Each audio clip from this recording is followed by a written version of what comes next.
Bonjour chers élèves. Aujourd'hui, on va continuer le chapitre 3, la respiration des êtres vivants, la fiche 20, respiration en milieu aérien, partie 1. À la fin de cette vidéo, vous devez être capable d'expliquer comment les échanges gazeux se déroulent dans la respiration pulmonaire. Avant de commencer, préparez vos matériels. Vous aurez besoin de la fiche 20 dans le fichier de l'élève et d'un crayon à mine. Et s'il vous plaît, asseyez-vous dans une chambre calme et concentrez-vous. Vous avez étudié dans la vidéo précédente que la respiration est un processus durant lequel des échanges gazeux auront lieu entre l'organisme vivant et le milieu qui l'entoure, soit l'air ou l'eau, et durant lequel l'organisme vivant absorbe le dioxygène et rejette le dioxyde de carbone. Ce poisson qui vit dans l'eau absorbe le dioxygène dissous dans l'eau et rejette le dioxyde de carbone. Le processus d'échange gazeux qui se déroule ici entre le milieu de vie qui est l'eau et le poisson est appelé la respiration. Ici, le processus d'échange gazeux se déroule entre l'air et le corps humain, durant lequel le dioxygène est absorbé par l'organisme humain et le dioxyde de carbone est rejeté dans l'air. Pour distinguer entre les modes de respiration chez les êtres vivants, on va classer les êtres vivants suivants en deux groupes selon leur milieu de respiration, l'air ou l'eau. Donc, on a un tigre, un hippocampe, un être humain, un girafe et un poisson. Allons-y classer ces êtres vivants en deux groupes. Le girafe, l'être humain et le tigre sont classés dans un groupe selon leur milieu de vie qui est l'air, et l'hippocampe et le poisson sont classés ensemble dans un autre groupe selon leur milieu de vie qui est l'eau. Quel est le mode de respiration dans chaque groupe? Ici, dans le premier groupe, ces êtres vivants vivent dans l'air, c'est-à-dire prennent leur dioxygène à partir de l'air, donc leur mode de respiration est aérien. Et dans le deuxième groupe, ces êtres vivants vivent dans l'eau, d'où ils prennent leur dioxygène à partir de l'eau. Donc, leur mode de respiration est aquatique. Par conséquent, en se basant sur le milieu de la respiration, on peut distinguer deux modes de respiration. La respiration en milieu aérien est, comme le nom indique, aérien provient du mot air, c'est-à-dire le milieu de la respiration est l'air.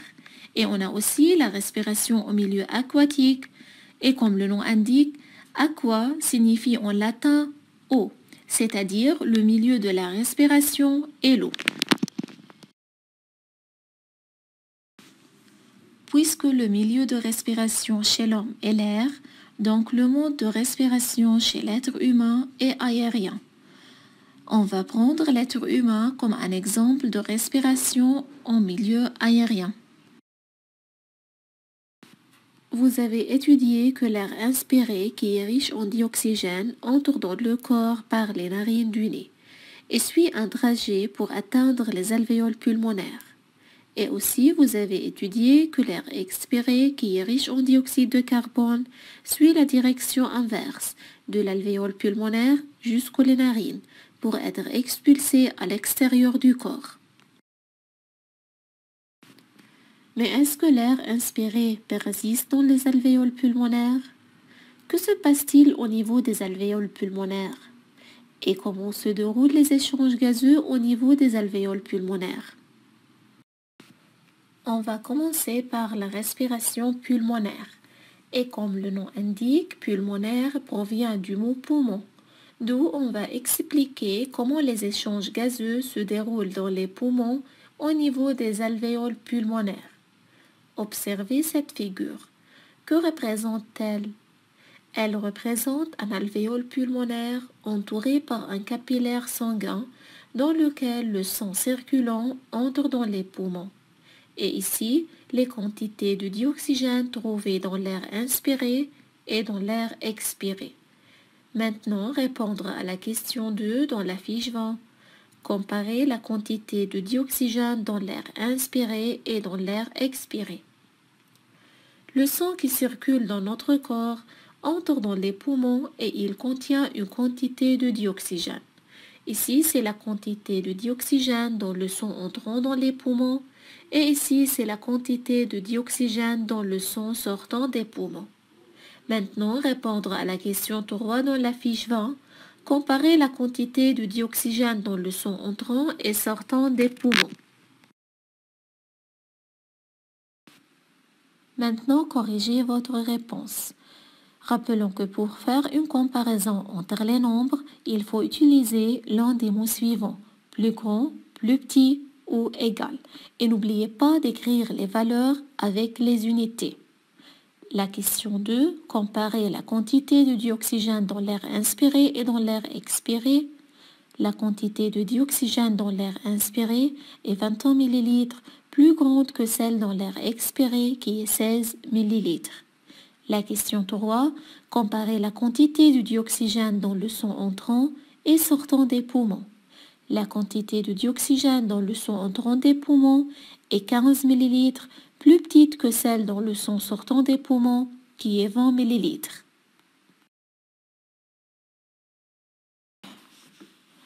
Donc, que se passe-t-il au niveau de l'alvéole? Pourquoi la quantité de dioxygène a diminué de 21 ml dans l'air inspiré à 16 ml dans l'air expiré? De même, pourquoi la quantité de dioxygène a augmenté de 15 ml dans le sang entrant dans les poumons à 20 ml dans le sang sortant des poumons?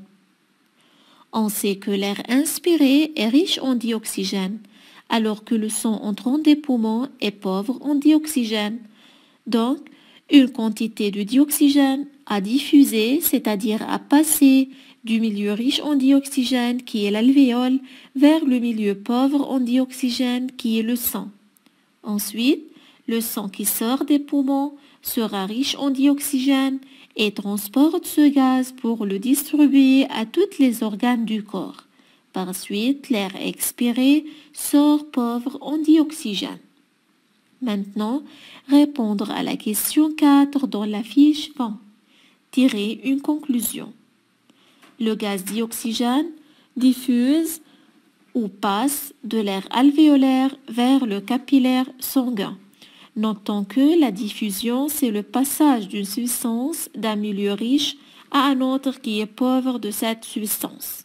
Maintenant, dessinez une flèche pour représenter la direction de la diffusion de dioxygène durant la respiration. Le dioxygène doit être diffusé du milieu riche vers le milieu pauvre en dioxygène, c'est-à-dire de l'air alvéolaire vers le sang. De même, cette figure représente un alvéole pulmonaire entouré par un capillaire sanguin dans lequel le sang circulant entre dans les poumons. Et ici, les quantités de dioxyde de carbone trouvées dans l'air inspiré et l'air expiré. Maintenant, répondre à la question 5 dans la fiche 20. Comparer la quantité de dioxyde de carbone dans l'air inspiré et dans l'air expiré. Le sang qui circule dans notre corps entre dans les poumons et il contient une quantité de dioxyde de carbone. Ici, c'est la quantité de dioxyde de carbone dans le sang entrant dans les poumons et ici la quantité de dioxyde de carbone dans le sang sortant des poumons. Maintenant, répondre à la question 6 dans la fiche 20. Comparer la quantité de dioxyde de carbone dans le sang entrant et sortant des poumons. Maintenant, corrigez votre réponse. La question 5, la quantité de dioxyde de carbone dans l'air inspiré est 0,03 ml, plus petite que celle dans l'air expiré qui est 5 ml. La question 6, la quantité de dioxyde de carbone dans le sang entrant des poumons est 53 ml, plus grande que celle dans le sang sortant des poumons, 49 ml.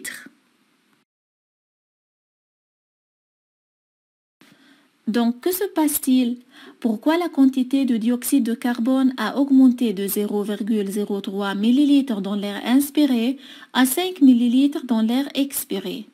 et pourquoi la quantité de ce gaz a diminué de 53 ml dans le sang entrant dans les poumons à 49 ml dans le sang sortant des poumons. On sait que les cellules ont besoin de dioxygène afin de fonctionner. Et ce dioxygène est transporté aux cellules par le sang suite à un échange gazeux entre le sang et l'air alvéolaire, comme vous avez observé dans la figure précédente. Et après le fonctionnement, les cellules rejettent le dioxyde de carbone. Ce dernier est un gaz nuisible pour l'organisme, d'où la nécessité de le rejeter hors de l'organisme. Le dioxyde de carbone est transporté par le sang vers les poumons pour expirer hors de l'organisme.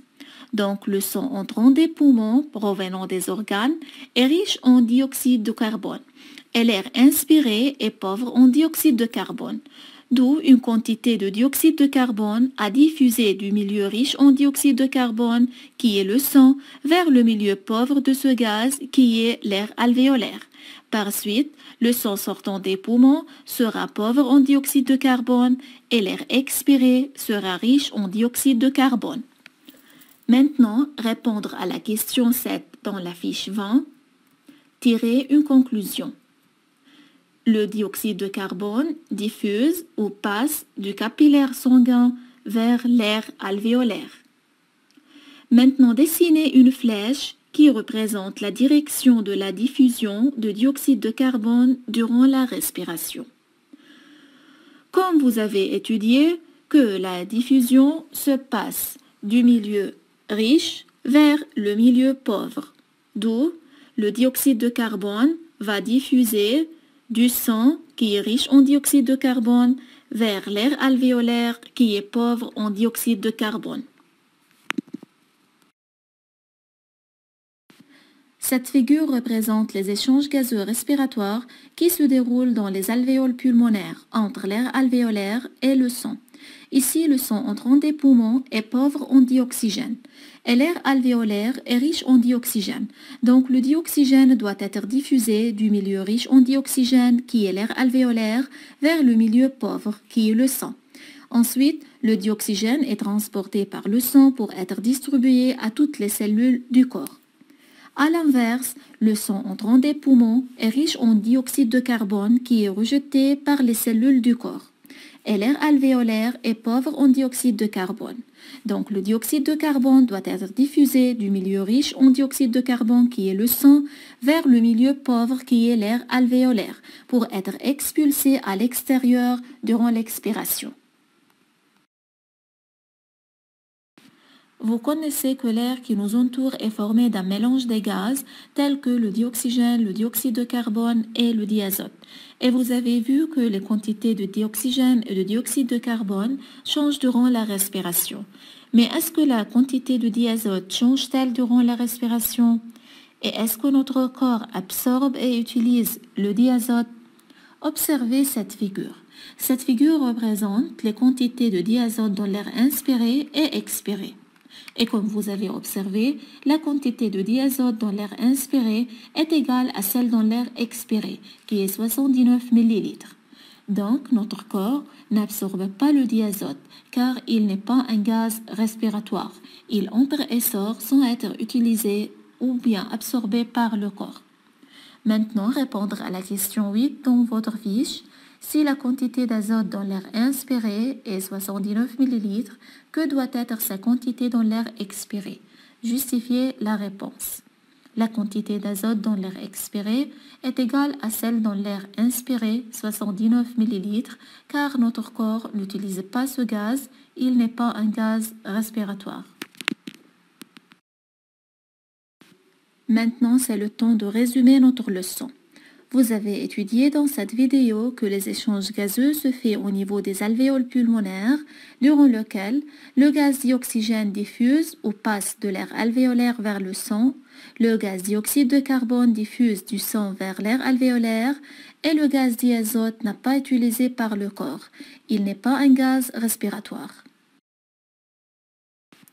Devoir dans la fiche 20, réviser les pages 26 et 27 jusqu'au numéro 8, souligner et retenir les numéros 4 et 7 et de voir le numéro 10.